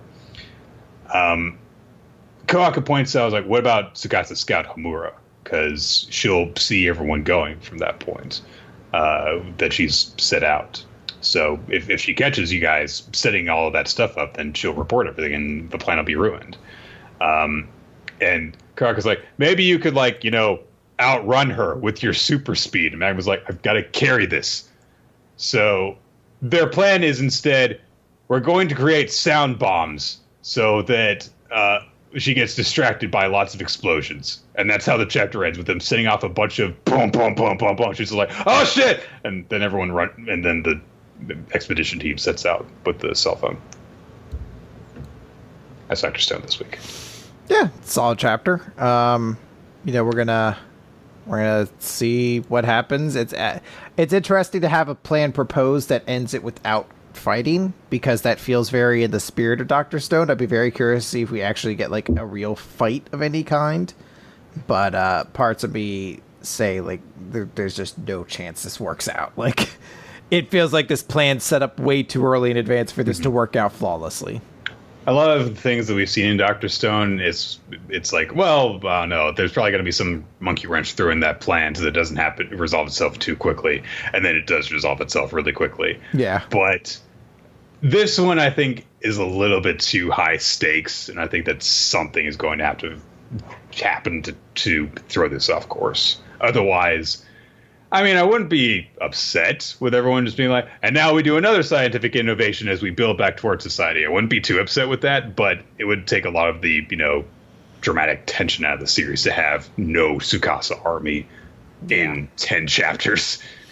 Especially when you built up several members of that group. So you kind of want to make sure that they get their payoff too. All right, let's move over to We Never Learn question 66. As the festival unfolds mysteriously, X dances in full splendor. So, we're continuing the little miniature arc we've gotten out of this. It's now 3 chapters and just this little story arc. So it really does feel, I guess, like our first real full We Never Learn arc of a real sorts here. So we open up. We see now what Ogata saw when she looked past the curtain to the whole swim team performance, and we see that it's the other 2 members of the swim team. Oh my god, there's just a fucking rampaging bull out on the stage. Yeah, she's like, there's people murdering each other. There's a whole satanic ritual happening on stage. Why is no one stopping? No, Karasu's dancing with them. She sits in a chair and eats popcorn. Yeah, Michael Jackson style. Karasu's dancing with them at the center stage, and you know, they realize, like, oh, she's stuck in a costume. Like, oh, wait, that's great. You know, she's such a talented person. Because remember, Ogata, like, is super impressed by not Ogata. Uruka is super impressed by Kirasu. So it kind of makes sense that she's like, this is great. Like, this super awesome, cool teacher is going to be doing this. But they're like, it's only a couple hours. How will she possibly learn all the dance moves in time? She's like, show me the video. Got it. Like, nails it immediately. I am an ultra ice dancer. But they know, they're like, oh man, we only have 3 costumes, so one of us had to go in like our school uniform. But instead, Takamoto comes out in an all black costume that apparently, as some loser in the audience explains to us, is a rival character that debuted on the show just this morning. Full pure darkness. This new Magical Girl series sounds stupid, and also, when the hell does it air? Like, what time is this on that they're like, it aired just this morning? It's like, Japanese schools start really early in the day and go really late. Is it just, do they like get to show up late to school because they had the festival, or I don't know. Maybe. And they explained that, like, oh, well, Yuiga created the outfit and he knew what it looked like because his sister watches the show, so he saw it this morning and fucking created it perfectly from scratch, basically, out of fabric he had laying around. Tony Stark made this costume in a cave. I'm like, yeah, but his was shabby and shitty. This guy made a perfect full pure darkness costume. Basically, there's like a couple sequences of them dancing, and the only thing kind of really worth noting out of this is that Yuiga kind of recognizes, like, oh, Kirasu could still be a figure skater if she really wanted to. Like, she's still incredibly talented at this. There's like a joke where he's like, do you want to sing? And she's like, I'd rather die. So she just lip syncs. She doesn't lip sync. Well, she just like the microphone to her mouth. Yeah, basically does that.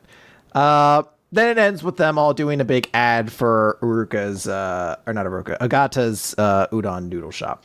Which makes no sense, by the way, because Uruka's like, it sure is hot, and it's important to get nutrition when it's hot. Go eat some fucking hot noodle soup. Go eat some piping. Guys, it's pretty warm outside. You know what I like to do when it's warm? I like to get us some steaming hot soup.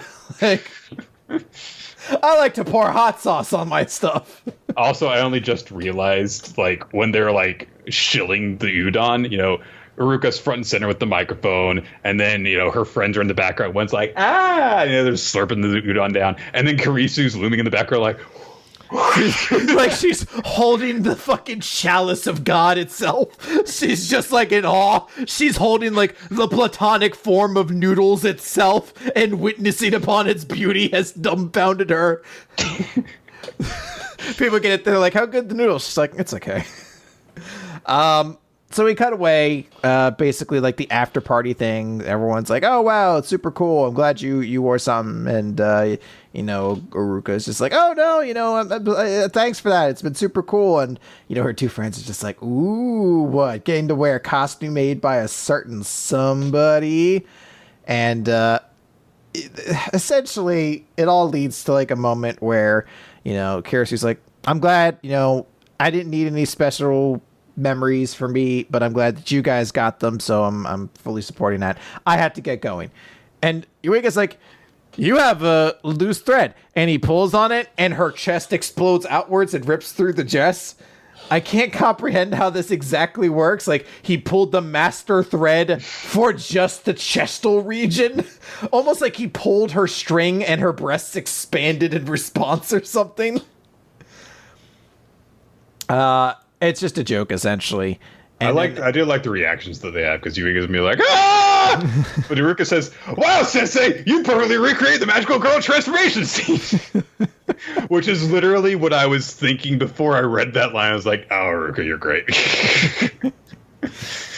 So we cut away. Yuiga's back to doing his noodle servicing, and he gets stopped by the Fumino super fan girl.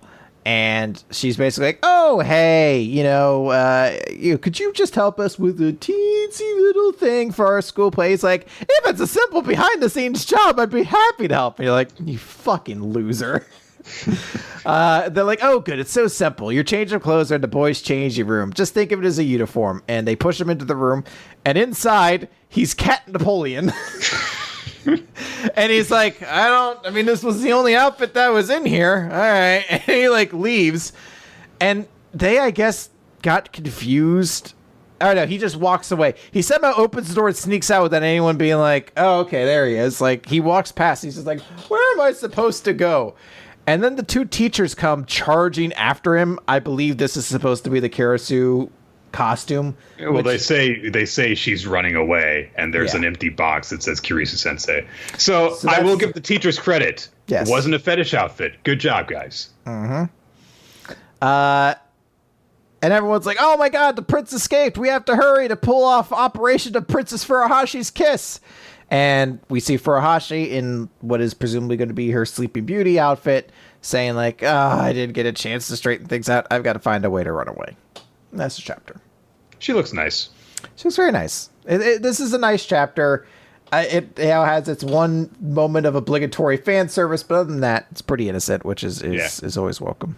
I do like the fact that this is getting, you know, the girls, you know, chances to help each other out in different ways. Kirisu has helped Iruka has helped Ogata, and see how far that goes along. All right, let's go over to the Promised Neverland. Chapter 90, let's win. Oh no, Pepe! Pepe's hurt, Chris. Pepe's not going to make it. I hope he's fine. Yeah. So they're hiding out from Luvis. And they're like, what the fuck are we going to do? And Nigel says, okay, we should go to our last resort. And Emma's like, no, we can still do this. We don't know what the last resort is yet, but just like, we still have options. The old man is just like, we're not going to be able to do this. We should just use this chance while his senses are still blinded to run away. And Emma's like, no, If we run now, we won't be able to save everyone. And she names some people whose names I had forgotten. And she's like, I won't let any of them die, and I'm going to shut this hunting ground down. And the yeoman's like, come on, if we're not going to be able to do this. If we try and fight him, we're going to die. We should just get out of here, lose as few people as we can. And Emma says, if we try to escape, we still might all get killed. And she starts to like launch into this lecture, but I'm very distracted because midway through, she suddenly goes sheepified. And I could just imagine her just going, he can still chase after her. And I can only imagine she doesn't have much authority when she's in chibi form, when she has no nose. Scientifically, that makes sense. No nose is a symbol of lost power in most cultures. Everyone's like, there's no way we can do this. And it says, look, we can't do this. We can't lose. I found the way to get the human world from here, and today everyone's going to be free. Being afraid of being hunted will end. We can all go to the world without demons, and there are times we should fall back, but I don't think this is the time. Let's win, get out of this hunting ground with everyone. I should note that during this entire first half of this chapter where all this stuff is going on, Ray doesn't say a thing. And I like to imagine that even when he's reacting to stuff, he's just thinking about something completely different. And that's why he's not getting involved in the conversation. This is the story of me who cried a river and drowned everyone. Because all songs have to be about rape. Because if they don't, then they suck. Ba-da-ba-da-ba. Ray, what are you doing? Writing new music? That's totally not a ripoff. Yeah, it's an original song. See, their version goes dun dun dun dun dun dun dun dun, and mine goes dun dun dun dun dun dun dun dun. It's very finite, very particular music theory. You would understand it. It's a little complex. Anyway, what were you non-baby memory having people talking about? I'll say something wise and endearing now. So eventually, the man's like, "Oh, you're so annoying. I hate being lectured by you. All right, Emma, let's do it." And Emma's like, "You call me by my name." He's like, "Shut up! What's your name?" Chris, do you remember the one D&D campaign that we were in? Where wasn't I played Vega, who would constantly ask every character what their names were?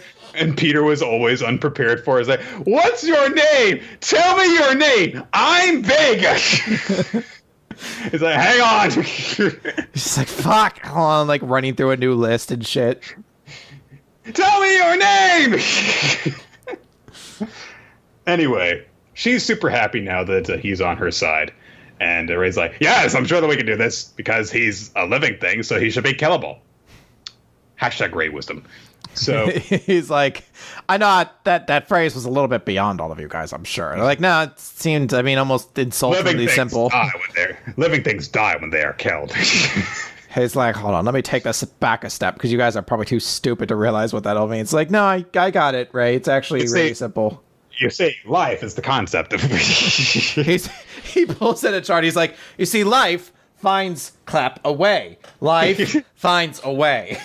You see, let me take these two seatbelts. See, this is a female seatbelt, and this is a female seatbelt. They don't fit together, so you can't strap yourself in. But what if you tie them together? Females can make babies! It's just like, see, if you take the good and then you take the bad over here and then you take them both and then you have the facts of life and this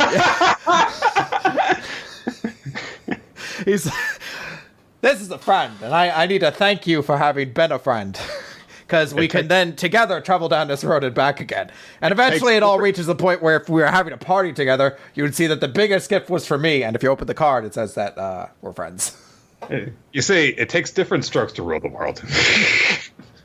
See, the world doesn't beat to the sound of just one drum. What might be right for you might not be right for some. If you threw a party and invited everyone... Rise and fall, like the rest of the Perfect Strangers theme song. He's stuck in an 80s loop! He's like, Emma, if you don't get recite from the entire Charles in Charge theme song, if not, Loomis is gonna eat you for breakfast. What happened to respectability? Milkman the Paperboy and evening TV. Oh God, he's moving into the 90s now. He just starts a cappella singing the third rock from the Sun theme song. He's like, da da da da da da da da da They're like, I don't even know what this is anymore. I'll be there for you. Oh. Step by step, we're moving forward. Anyway, so Emma starts launching into this is the plan speech. Because she's making explaining gestures without speech bubbles appearing. But then all of a sudden, Luvis's one-eyed monkey pet thing appears outside the window and screeches to draw Luvis's attention, and the wall fucking explodes right outside where they are. And Luvis just comes barging into the building while everyone hightails it. But everyone sets out, and they do have a plan, seemingly, because they're like, all right, let's do this. And Emma's thinking to herself, we're going to end this for sure this time. We're going to win, as they set off in a super determined pose. While Ray vaults over a table in the most, unnecessary way possible. It's like, everyone watch me! Ah! Look at me, I'm cool! Watch me do this kickflip, guys! Ah! Everyone, watch me! Watch me, guys! Is everyone paying attention? Come on, guys, pay attention to me! It's like, why do we keep him around? I don't understand it. All right, let's do 7 Deadly Sins, Chris. Oh, right, that was the end of the chapter. All right, so 7 Deadly Sins, chapter 271, A Single-Minded Love, which feels like a song from the 80s, like Boston sang, that I just don't remember now. So last time we met Wild, who is obviously Hawk's brother. They started off. They clear away any sense of doubt in this chapter. Yes, they start off by trying to make you math. think that's quote unquote math. They try to first play the idea of no, it's not, because he's just like, huh, Hawk? No, my brother's name was Mild. I'm Wild. He's Mild. And then they're just like, that can't be the case. He looks exactly like you. That would be kind of weird. And he starts crying to yeah, you even sound exactly like him. He's like, oh, okay, well, let's go back to my lair. Bring them in there. And then they talk about how his little brother, Mild, was... Do you like my personal decorating? I got confused at first. It's like, is there a bunch of them? And I realized it's just him and other things shaped to look like him and around the room. No, he's darting around, I think, preparing stuff. Is he? No. No, you're right. Because the wall looks like it looks like there's a fountain shaped like him, and a chair. Yeah, and the bench that they're on is shaped like him. You're right. Yeah, the carpet's guide his face. Yeah, and he's presenting them with tea that is made of wart tea from the ass wart of a chick with big knockers. So apparently, there's chicks with big knockers in purgatory that he got a hold of. He explains his little brother was kidnapped, and that was over 8 million years ago, but they note purgatory time functions so differently that they're like, Britannia Hawk showed up 16 years ago, so with the time difference between them, yeah, that makes sense. And you're just like, sure. No. If you take 16 years times 365 days a year times 24 hours in a day times 60 minutes in an hour, you get 8,409,600. So the math does check out. Bond is a wizard. They note this makes sense. It was so the Demon Lord of Purgatory could keep an eye on me. He chose the Hawk for the job, but Hawk seems like a pretty innocent guy, and they kind of note that Hawk is not at all what Wild assumed his little brother would be like. They're like, yeah, he's a fearsome warrior, and they're like, no, he hides a lot.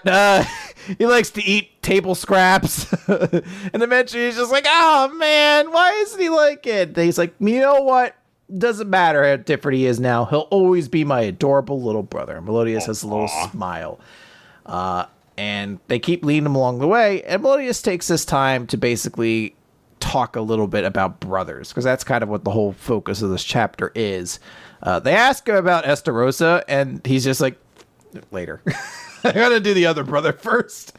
Also, Wild starts singing a song. He starts explaining Zeldris, and we get flashbacks. And this is where my limited knowledge sometimes the 7 Deadly Sins works against me. I can't remember if it's something we're supposed to have already known, if this was a revelation. But we see in these flashbacks Zeldris looking a lot happier and more content with things than his normal angry Vegeta face does. In his back time. And, Melodius talks about, he's like, everything was stupid back then. Everything was stupid. We were fighting stupid, pointless battles with the gods. He doesn't really care. But Zeldris, he'd always follow right behind me because he's super cool and everything like that. Then he talks about how he met Elizabeth, that changed everything, and he finally understood his little brother because he had somebody important that he had to protect. And what we find out is Eldris had somebody that was very important to him, that we don't really know what happened at this point, but they seemed very happy at this point. And Eldris was a much different person. Then they talk about the vampire uprising, which sounds like an awesome event that I wish there was more about. Like, it sounds pretty dope. But they say the insurrection failed, and to make an example, Zeldris was forced to execute all of them, which included the woman that he loved. So there must be something that explained this more, because I guess she's also a vampire. And he had to kill his own lover with his own hands, and that's what's kind of turned him into the person he is now. And Melodius laments the fact that he wasn't able to help his brother when he truly needed him the most, and he carries a tremendous amount of guilt with him because of that. You know, Bond's like, you don't have to say that about yourself, don't worry about that. And then Melodius is just like, yeah, you know, and then Estarossa, fuck, why can't I remember anything about fucking Estarossa? And we just hear laughing, saying, see, you can't remember anything just like me. Ha, ha, ha. It's shocking how big a crybaby you are. I always knew my son had no use for pathetic emotion like you. And we close our chapter with what I believe, you'd have to guess, is the giant, scary visage of the Demon Lord. Hello! Yeah, that'd be great. He's just like, where are you? I started talking without actually seeing you. I mean, carry on. I'm a mountain. I just say that line every hour, hoping that someone will hear me. He's like, oh, why does someone come to visit me? What kind of guy? It's almost Father's Day. Aren't you going to do anything for Father's Day? Rude. Can't drop into purgatory where time has no meaning to see your pappy. Yeah, I do like this chapter, and it was nice that right away they were just kind of like, no, it is definitely Hawk's brother. Yeah, and it seems as though, considering that we're at this point, that we're probably going to actually be heading into the final stages of the Purgatory side story here, if they've finally encountered the Demon King. So. Yeah, it works. I like the way it tied all the brothers as well. It was kind of a nice focus. That's the theme. Yes. All right, Black Clover, page 160. You probably don't know. So last time, everything was solved. And so Asta has his new sword. They saved the village. The guy who was an elf zombie is back to normal. And he's like, oh, I wanted to help resurrect the purple orcas. Oh, no. And everyone's like, Asta, thank you for dropping in for 5 minutes. Bye. Yeah, goodbye forever, my family. So they're like, oh, there's elf magic up ahead. Because, it's like to the north and to the south. And Asta's like, all right, well, we'll have to split up. I've got the sword, so you two go together. He's talking to, and the purple orcas guy that I guess is going along with him. And they're like, all right, see you in the capital. And we're going separate directions because and Asta together are too powerful. Woo! The direction that Asta is headed in happens to be where Luck was confronting Vanessa and Magda. And Luck immediately tries to attack them. But he's kind of foiled by Rouge, Vanessa's, red thread of fate cat. Because Magna and Luck try and fight, and the cat just kind of like keeps on interfering so that they don't hurt each other. And it's like, well, we'll stop the cat's power then, Vanessa, because we've got to, we got to stop this guy. And Vanessa says, but if Luck's attack had hit you, then it would have killed you. The actual Luck was probably just been put to sleep with some forbidden magic. And Magna's like, yeah, and I'm saying I'm going to wake that idiot up. So let's do it. And they start fighting. Magna opens with this scatter shot style thing, which Lucky is able to avoid just by rushing quickly through it. Vanessa yanks Magna out of the way of Luck's attack before he can be harmed by it. But primarily it's just Magna versus Luck throughout this chapter. Magna manages to combine a whole bunch of different attacks together. Luck can detect his mana. And manages to avoid the first attack. And Magna's like, nah, I knew that you would do this. And he just explodes everything around him. launches a bunch of attacks towards himself, so he's basically doing this suicide attack. And Luck says, okay. Magna says, if you were the real Luck, then maybe you would have known I'd do something this dumb, because when it comes to taking hits and sucking it up, I'm tougher. I know Luck really well. I don't know who you are, but you don't know him or me, so there's no way you could win this. If you get it, then hurry up and give that idiot back. And Luck's like, whatever. Lightning bolt comes down from the sky. I'm super strong. And that's where the chapter ends, as Asta sees the lightning in the background. So I like this chapter a lot, actually. I like that we got to see Luck versus Magna, and this is where I'm like, this could be like a really interesting arc, because I'm much more completely kosher with the idea that like Magna is able to wake Luck up because of their relationship than I am that Asta just has the new sword that fixes things. Like I mentioned before, it'd be annoying if their problem is like, well, let's hug these zombies to make them not evil anymore. But when you actually focus on character relationships that like have been built up to a moment like this, and we're getting to see this rivalry kind of continue in a different format, like it's something that like makes a big connection. I'm like, yeah, like it, Magna does know Luck, and this has a lot of significance because of it. Like, I love the way of him being like, you're not Luck. Luck wouldn't do this. You don't realize how crazy I am. Luck would have. Like, I like these little things, and I kind of hope it ends with Magna being able to wake Luck up and not just Asta swoops in and, magic swords him into safety. Well, let's read the end of Shonen Jump and see what it says here. Luck's possessed by an elf, which makes him unbelievably even more powerful and crazy. Can his best bud, Magma, help turn him back? Luckily for him, Asta also arrives. But is he too late? I wonder if Magna will get his ass kicked and Asta will have to save him again. This is what the last chapter did to me, Chris. I can't... Everything's just going to be like, no, it's going to suck now. I don't know if I should recap Black Clover anymore. Because I'm just going to be like, oh, but this is going to suck now. Do you want me to recap Black Clover now? You might have to start it. I'll let you know next week. Okay. Literally, I'm just sitting here as like, yes, I do like seeing Luck and Magna interact, but I'm just at this point where it's like, well, yeah, but Asta's just going to show up in order to solve everything with his solve everything sword. So,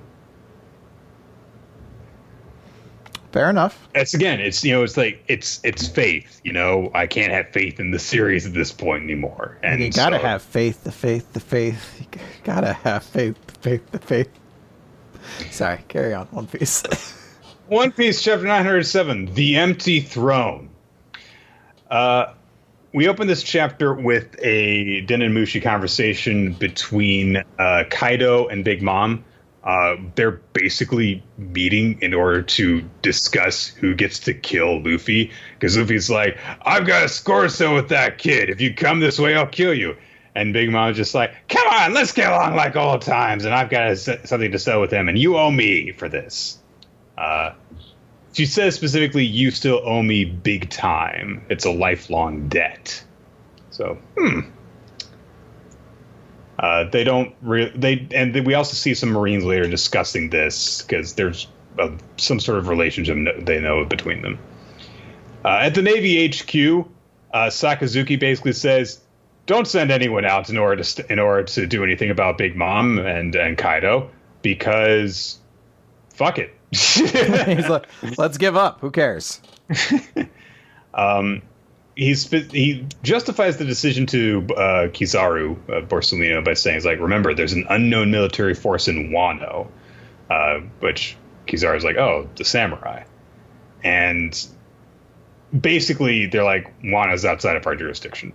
We're not going to get involved there. So it's also, I think, has a lot to do with the fact that, the meeting in Mary Jo is going on. So they're like, we don't have a lot of forces at our disposal at this time. So it's basically like, hey, you're not part of the world government, then shit out of luck when pirates come to attack your town. Yeah.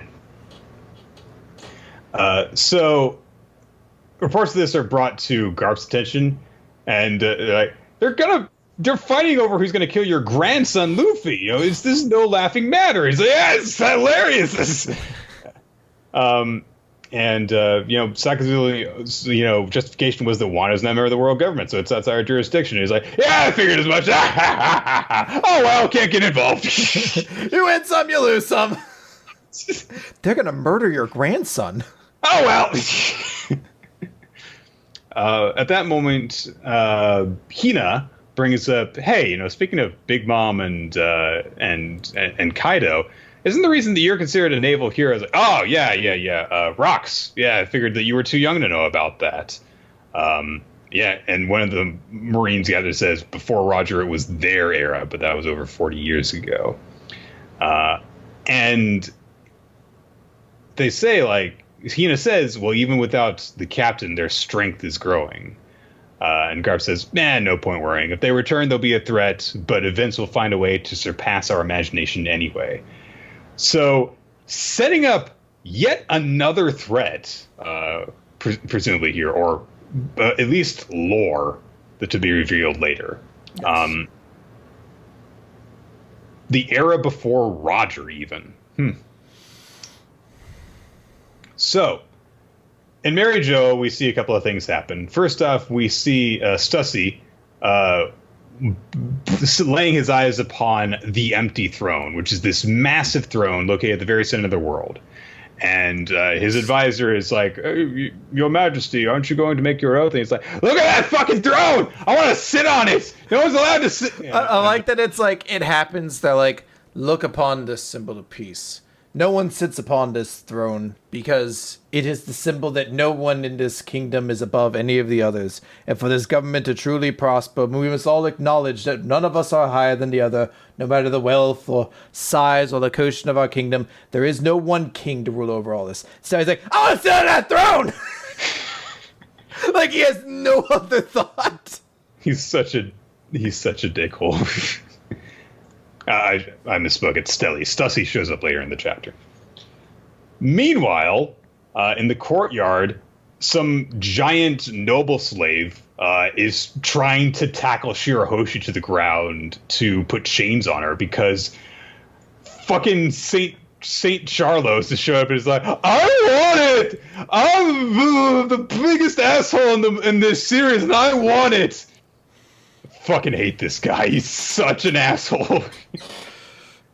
And of course he's causing all sorts of shit because he's trying to fucking take the princess of one of the representatives of the kingdom that has not shown up at this affair like ever and is representing the seas of the world.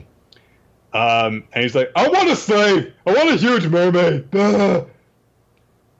Leo steps in, trying to save Shirahoshi, and Sai rushes in too because he's like, no, you can't do this. Oh fuck it, we're getting involved now, because he had been restraining Rebecca from getting involved, and immediately someone comes in, grabs Leo, and kicks Sai away.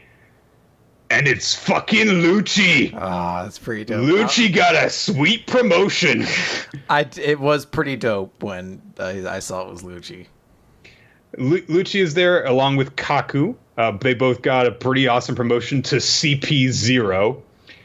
And Stussy's there. The fucking underworld queen who apparently is operating undercover to get close to Big Mom. And it just showing up and is like, yeah, you go from an undercover operation at a wedding to showing up at this summit of all the kingdoms in the world. You know how life is. It's, one day it's another thing, right? And Lucci's as big of a dick as ever, basically. He's one of the guys that didn't learn a thing from Luffy, apparently. Well, it is strange, because it did seem like they were... I'd have to go through and reread his side story again, because I thought that there was supposed to be the implication that there was a slight change in his personality from this. Hey, maybe he's a double agent within the double agent bureau or something now. Who knows? Yeah. Because you definitely think, especially since Kaku is the one they showed, and Kaku was the one who definitely... kind of they put forward the notion that like Kaku kind of learned his lesson. Maybe Lucci's doing this to keep up appearances. Who knows? Yeah. But he goes on this whole thing. It's like, hey, we just saved you guys some trouble because the celestial dragons are the gods who created this world, and all these people here are the kings of the lower realms. It is natural order for gods to have whatever they desire, and because we intervened here, we saved their wrath from coming down upon your kingdoms as well. And Vivi's like, fuck you! He's like, she's like, that doesn't make any sense! And Lucci does say something really badass, which is, gods are not bound by logic. That's pretty awesome. Neptune, of course, is not going to stand for his daughter being taken out in front of him. He's like, I will crush these worms and we will return back to the sea. If this is what the surface holds, then I cannot bring my people here. And I believe Rebecca, god damn it. Which Nami character is it, Nick? I believe it's Rebecca. She says, no, this isn't representation of humanity. And Neptune just thinking to himself, forgive me, Otohime, because we cannot come up here. She remembers all that Otohime worked for, trying to bring them up to the surface and to work with humanity. And even Shirahoshi in this moment is begging for him to hold back his hatred. And everyone's like, no, Neptune, don't do this. And he's trying to fight Lucci, who is not backing down in the face of the giant merman. And all of a sudden, someone comes rushing in and is like, fuck off, Charlos, and hits him in the fucking face with like a club. It's so satisfying. I love whenever Charlos gets punched. Fuck this guy. And they're like, holy shit, he hit a celestial dragon. And he says, forgive me for this embarrassing spectacle. As a fellow celestial dragon, I beg your forgiveness. And he demands that Shirahoshi be released. And he's like, I'm sorry. This clown, referring to Charlos, has injected fear into an occasion for socializing and good cheer. You may have forgotten me already, Neptune, but in fact, I owe the Ryugu Kingdom a great personal debt. I have been awaiting the day of your arrival for so very long. I am the dunce of a celestial dragon who washed into your realm 10 long years ago. It was the speech of the late Queen Otohime that gave me my humanity. I want to put my entire power at your disposal. And it's Mjosgard, the celestial dragon that Otohime saved and accompanied back to the surface, Saint Don Quixote Mjosgard. Oh, shit. Well, there you go, Chris. Maybe that's why Doflamingo has been banished. Hold on a second here. Oh, stuff's going down. All right. I don't know. I think my brother's drunk. I'll just carry on then. Because we reached the end of the chapter where the 5 elders, the true power in the world, who govern everything, are gathered. And they're like, all right, come on, what the hell do you want? This is the Reverie, so you don't have anything to do with this. We're only talking with you because of your request. And there's a shadowy figure saying, I appreciate that. There's a pirate I need to talk to you about. And it's Shanks! There's a lot, man. This is so much going on. It's hard to digest everything we got from all this. Like, oh shit, Lucci showed back up.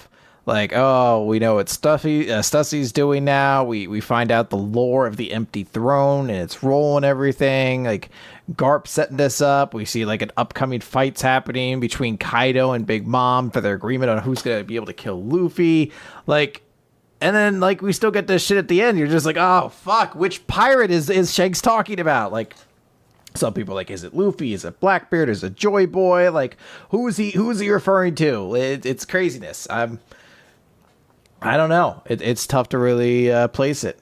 This is a pretty crazy chapter with so much kind of going on. This is the sort of chapter that really only One Piece is able to do because it's just bounces around so effortlessly. Some people are pointing out to me in the chat that Doflamingo is over 40 and was banished as a kid, so the timeline doesn't match up. It's like, I'm sorry, it's hard to tell. He looks very young. But yeah, the bunch of big reveals in this chapter and a bunch of like, oh my god, what's going to happen next? So really, really like this chapter. And I think that's going to be the note that we end on. Let's say what we liked about this week. Favorites. And favorite is going to be One Piece. Just such an exciting chapter.